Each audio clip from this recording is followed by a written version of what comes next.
Hello everybody, Brett here for TopoRanger. How y'all doing out there? Happy New Year. I haven't been able to get out in a while, so today is a nice break from cabin fever with the holidays and whatnot. As you can see, I'm at a lime kiln. And it is a busy, pretty busy road here. It's windy, it's cold. I'm trying not to get run over here.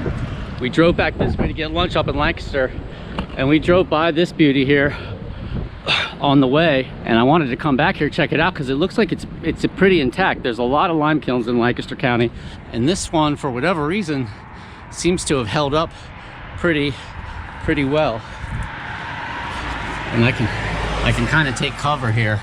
So I parked the car right up the road here, and as you saw in the opening sequence, there's a big cliff there. I think that's the quarry that they source the limestone from for this lime kiln, right?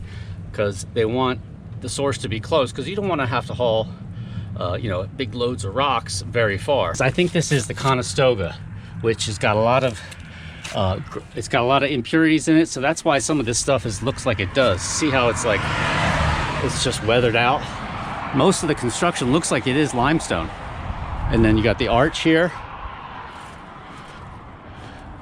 It's somewhat in disrepair.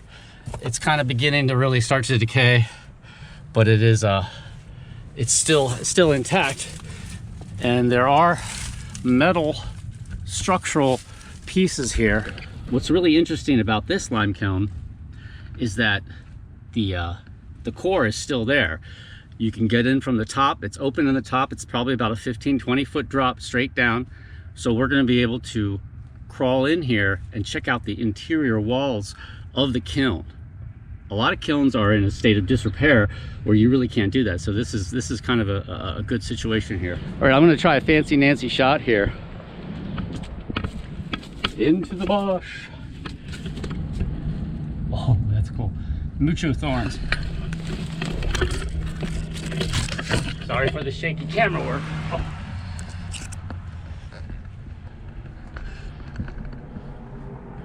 We made it. I got to tamp down some of these thorns.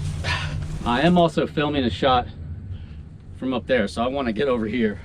I should have brought my machete.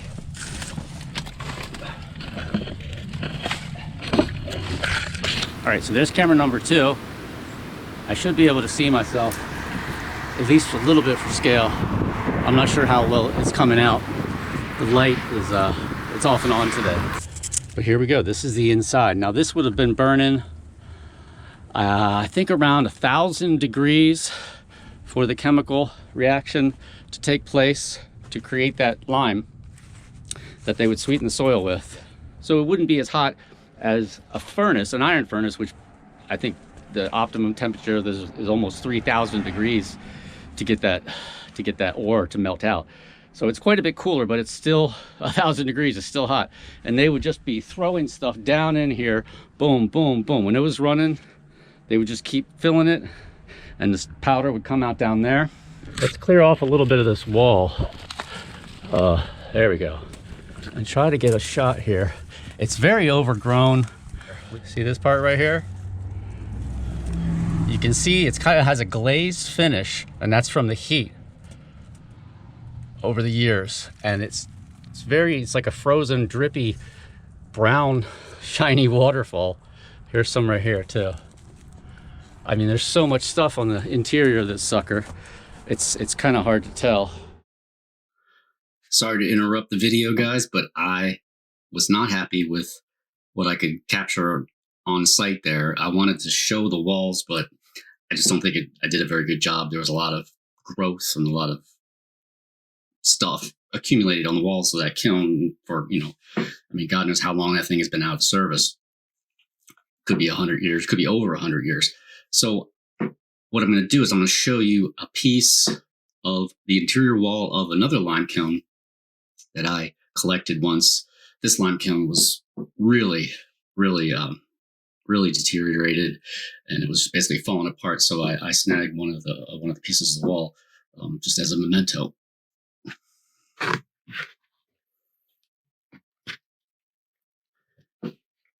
So these are bricks. These are special bricks they use to build the interior of kilns that are heat resistant.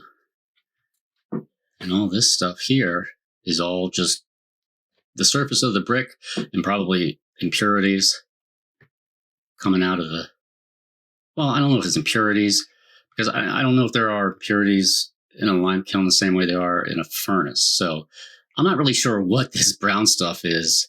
Maybe it's just melted brick. I'm not sure. But it looks pretty neat. And it does have a little bit of a shine to it. So here's the brick. Here's the surface. I'm going to zoom in here.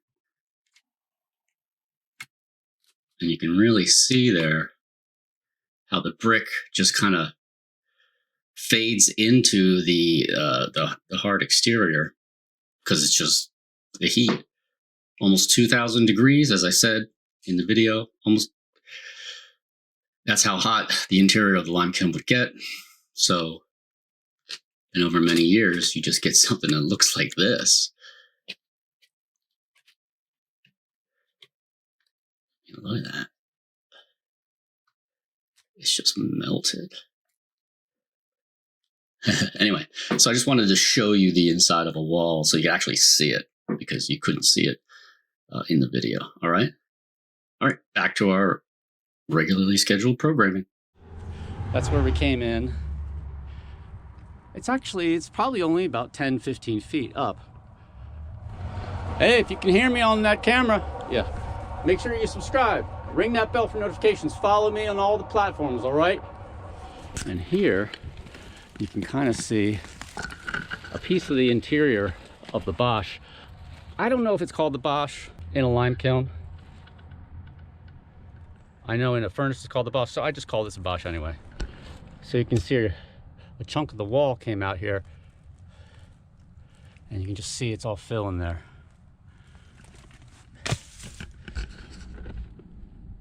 It's actually kind of peaceful in here right now. All right, so let's head back out here, and I want to just show you the quarry up there where I parked, where they likely got the stone.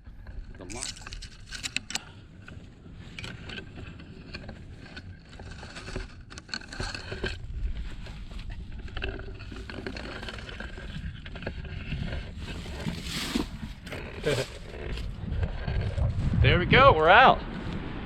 All right, let's go up and get that camera, because that camera's been running for like 15 minutes. I don't want to use up the battery power. And we'll go check out the quarry, all right? Let's just watch out for the road. Alrighty, here we are.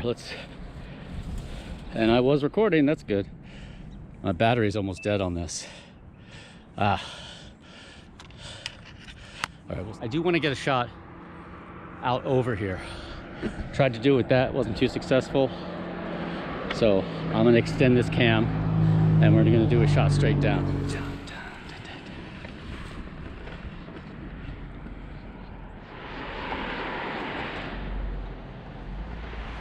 We're back at the car. It's right over that hill. I just wanted to show you this quarry here.